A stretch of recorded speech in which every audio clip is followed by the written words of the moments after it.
चलिए जानते हैं आज की देश और दुनिया की सिलेक्टेड काम की और महत्वपूर्ण 50 बड़ी खबरों को सिर्फ 10 मिनट में। पर अभी तक आपने इस चैनल को सब्सक्राइब नहीं किया है तो सब्सक्राइब कर दें। प्रधानमंत्री नरेंद्र मोदी ने असम में कहा कि बांग्लादेश से आए अवैध घुसपैठियों को कांग्रेस ने ही बसाया है और आज वही कांग्रेस उन्हें बचाने में लगी हुई है। उन्होंने कहा कि इसी वजह से कांग्रेस SIR का विरोध कर रही है। मोदी ने यह भी कहा कि असम की पहचान और असम के सम्मान की रक्षा के लिए भारतीय जनता पार्टी पूरी मजबूती के साथ फौलाद की तरह खड़ी है। कांग्रेस अध्यक्ष मल्लिकार्जुन खड़गे ने RSS पर प्रतिबंध लगाने की मांग की है। उनका कहना है कि देश में कानून व्यवस्था से जुड़ी ज्यादातर समस्याएं भाजपा और RSS से जुड़ी हुई हैं। खड़गे ने RSS की विचारधारा को देश के लिए जहर बताया। आम आदमी पार्टी के राज्यसभा सांसद संजय सिंह रविवार को रामपुर पहुंचेंगे। यहां से वह वोट बचाओ संविधान बचाओ पदयात्रा की शुरुआत करेंगे। यह पदयात्रा रामपुर से शुरू होकर अमरोहा तक जाएगी। भाजपा नेता गौरव भाटिया ने कांग्रेस नेता राहुल गांधी पर बड़ा हमला बोला। उन्होंने कहा कि राहुल गांधी की उम्र 55 साल है और आने वाले 5 साल में वे और बूढ़े हो जाएंगे, लेकिन उनके DNA में भारत विरोध भरा हुआ है। महाराष्ट्र के उप मुख्यमंत्री एकनाथ शिंदे ने लोकसभा में विपक्ष के नेता राहुल गांधी पर देश के साथ बेईमानी करने का आरोप लगाया। उन्होंने कहा कि राहुल गांधी पाकिस्तान के नैरेटिव पर भरोसा करते हैं और यही उनकी राजनीति का तरीका बन गया है। कांग्रेस देश के अलग अलग हिस्सों में सरकार के जी राम जी बिल को लेकर लगातार विरोध प्रदर्शन कर रही है। कर्नाटक में इसे लेकर आज फिर प्रदर्शन हुआ। वहीं रविवार को त्रिपुरा में भी इस मुद्दे पर प्रदर्शन होने वाला है। राजस्थान में राज्य भर में मांस और अंडे की बिक्री पर पूरी तरह से प्रतिबंध लगाने का फैसला किया गया है। यह पहली बार है जब अंडों की बिक्री पर भी रोक लगाई गई है। सरकार का कहना है कि यह फैसला धार्मिक भावनाओं का सम्मान करने और सामाजिक सौहार्द बनाए रखने के लिए लिया गया है। कर्नाटक सरकार ने प्लास्टिक प्रदूषण को रोकने और स्थानीय उद्योग को बढ़ावा देने के लिए बड़ा कदम उठाया है। मुख्यमंत्री सिद्धारमैया ने राज्य के सभी सरकारी दफ्तरों और सरकारी कार्यक्रमों में प्लास्टिक की पानी की बोतलों के इस्तेमाल पर रोक लगा दी है। दिल्ली में बीजेपी नेता गौरव वल्लभ ने प्रियंका गांधी वाड्रा के बयान पर तंज कसते हुए कहा कि आज कांग्रेस बांग्लादेश में अल्पसंख्यकों के साथ हो रहे व्यवहार पर सवाल उठा रही है। उन्होंने कहा कि यही लोग CAA और NRC का विरोध कर रहे थे, लेकिन अब बांग्लादेशी हिंदुओं के लिए मगरमच्छ के आंसू बहा रहे हैं। पश्चिम बंगाल के नदिया में प्रधानमंत्री मोदी ने कहा कि आज देश तेजी से विकास चाहता है। उन्होंने कहा कि बिहार ने एक बार फिर विकास के नाम पर NDA सरकार को भारी बहुमत दिया है। मोदी ने कहा कि बिहार ने बंगाल में भी बीजेपी की जीत का रास्ता साफ कर दिया और एक आवाज में जंगल राज को नकार दिया। कफ सिरप विवाद पर समाजवादी पार्टी प्रमुख अखिलेश यादव ने मुख्यमंत्री योगी आदित्यनाथ पर तंज कसा। उन्होंने कहा कि अगर उनके साथ किसी की तस्वीर होने से वह माफिया बन जाता है तो मुख्यमंत्री और उप मुख्यमंत्री के साथ तस्वीर होने पर माफिया कौन हुआ यह भी बताया जाना चाहिए। बिहार के हिजाब विवाद को लेकर चर्चा में आई नुसरत परवीन को लेकर झारखंड सरकार का बड़ा कदम सामने आया है। हेमंत सरकार ने उन्हें सरकारी नौकरी का ऑफर दिया है। झारखंड के स्वास्थ्य मंत्री इरफान अंसारी ने नुसरत को मनचाही पोस्टिंग, अच्छी सैलरी, फ्लैट और 3 लाख रुपए तक के फायदे देने की बात कही है। इस ऑफर के बाद सियासत भी तेज हो गई है। पाकिस्तान के पूर्व प्रधानमंत्री इमरान खान की मुश्किलें कम होने का नाम नहीं ले रही हैं। पहले से जेल में बंद इमरान खान को कोर्ट ने एक और मामले में सजा सुनाई है। अदालत ने इमरान खान और उनकी पत्नी को 17 साल की सजा दी है, जिससे उनकी परेशानी और बढ़ गई है। दिल्ली समेत पूरे उत्तर भारत में कड़ाके की ठंड और घनी धुंध ने लोगों की मुश्किलें बढ़ा दी हैं। मौसम विभाग ने चेतावनी दी है कि दिसंबर के आखिरी हफ्ते में ठंड और ज्यादा बढ़ेगी। कई इलाकों में बर्फबारी और कुछ राज्यों में बारिश की भी संभावना जताई गई है। गुजरात में SIR अभियान पूरा हो गया है। इस अभियान के दौरान 73 लाख से ज्यादा वोटरों के नाम सूची से हटाए गए हैं। फिलहाल राज्य में 4 करोड़ 34 लाख मतदाता दर्ज बताए जा रहे हैं। यूपी बोर्ड परीक्षा को लेकर अब एक नया नियम लागू किया गया है। परीक्षा देने वाले छात्रों का आधार कार्ड सत्यापन किया जाएगा और उसके बाद ही प्रवेश पत्र जारी होंगे।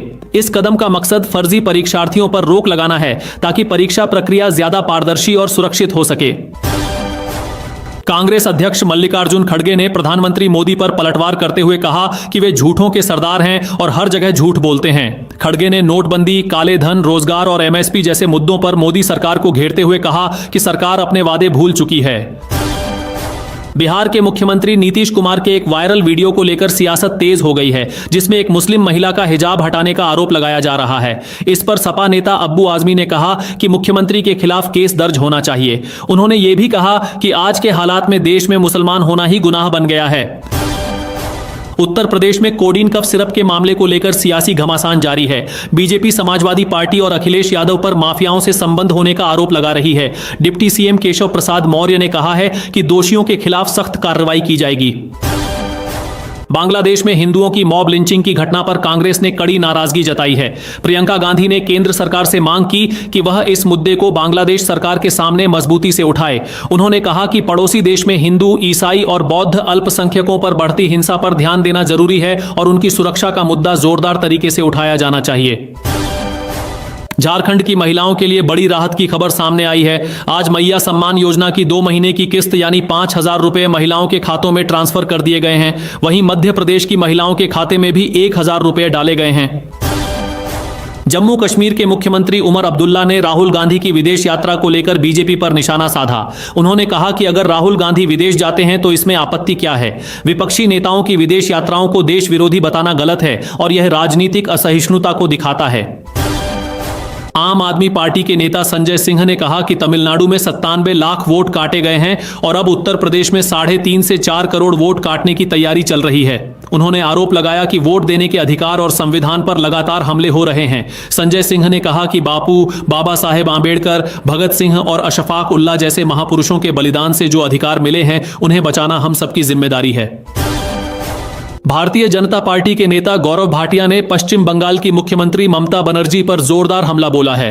उन्होंने आरोप लगाया कि ममता बनर्जी सांप्रदायिक राजनीति कर रही हैं और जानबूझकर हिंदू और मुस्लिम समुदायों के बीच तनाव और दंगे भड़काने की कोशिश कर रही हैं। प्रधानमंत्री मोदी के उस बयान पर विवाद खड़ा हो गया है जिसमें उन्होंने कहा था कि बंटवारे के समय कांग्रेस असम को पाकिस्तान को सौंपना चाहती थी। कांग्रेस सांसद मणिकम टैगोर ने इस दावे को ऐतिहासिक रूप से गलत बताया और कहा कि प्रधानमंत्री तथ्यों को तोड़ मरोड़ कर पेश कर रहे हैं। उप मुख्यमंत्री केशव प्रसाद मौर्य ने कोडीन युक्त कफ सिरप मामले को लेकर सख्त रुख दिखाया है।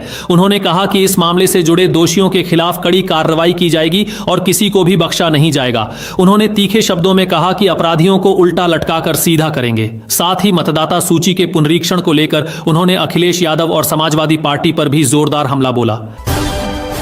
हिजाब विवाद को लेकर भाजपा प्रवक्ता अजय आलोक ने नीतीश कुमार पर प्रतिक्रिया देते हुए कहा कि नीतीश कुमार बिल्कुल पुत्री व्रत जैसा व्यवहार कर रहे थे। उन्होंने कहा कि नीतीश कुमार की हरकत को बेवजह तूल देकर उन्हें बदनाम करने की कोशिश की गई। यूपी कांग्रेस अध्यक्ष अजय राय ने प्रेस कॉन्फ्रेंस कर योगी सरकार पर सवाल उठाए। उन्होंने कहा कि सरकार विरोधियों और विपक्षियों पर बुलडोजर चलाने में देर नहीं करती तो फिर कफ सिरप मामले के आरोपियों के खिलाफ ऐसी कार्रवाई क्यों नहीं हो रही है। बिहार के पूर्व मुख्यमंत्री लालू प्रसाद यादव की मोतियाबिंद की सर्जरी सफल रही है। यह सर्जरी दिल्ली के सेंटर फॉर साइट अस्पताल में की गई। उनकी बेटी मीसा भारती ने सोशल मीडिया पर तस्वीर साझा कर इसकी जानकारी दी।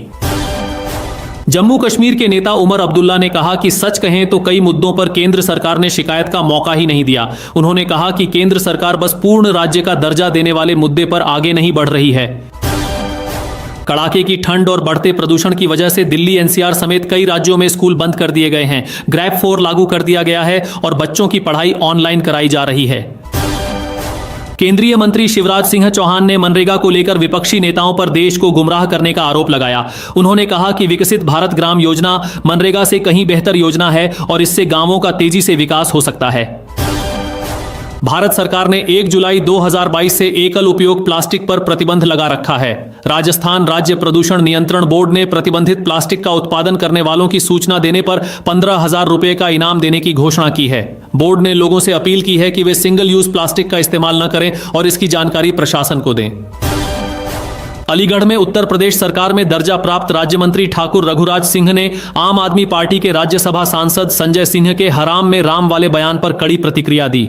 उन्होंने विवादित बयान देते हुए कहा कि संजय सिंह की जगह संजय खान हो जाएं। उन्होंने मुगलों की नाजायज संतानों जैसे शब्दों का इस्तेमाल किया, जिसके बाद उनका बयान सोशल मीडिया पर तेजी से वायरल हो रहा है। बांग्लादेश एक बार फिर हिंसा की आग में जलता नजर आ रहा है। वहां कट्टरपंथी तत्वों ने जमकर उत्पात मचाया है। कई जगह आगजनी की गई, तोड़फोड़ की गई और हत्याओं की घटनाएं सामने आई हैं। हालात इतने बिगड़ गए हैं कि आम लोग दहशत में जीने को मजबूर हैं और पूरे इलाके में डर का माहौल बना हुआ है।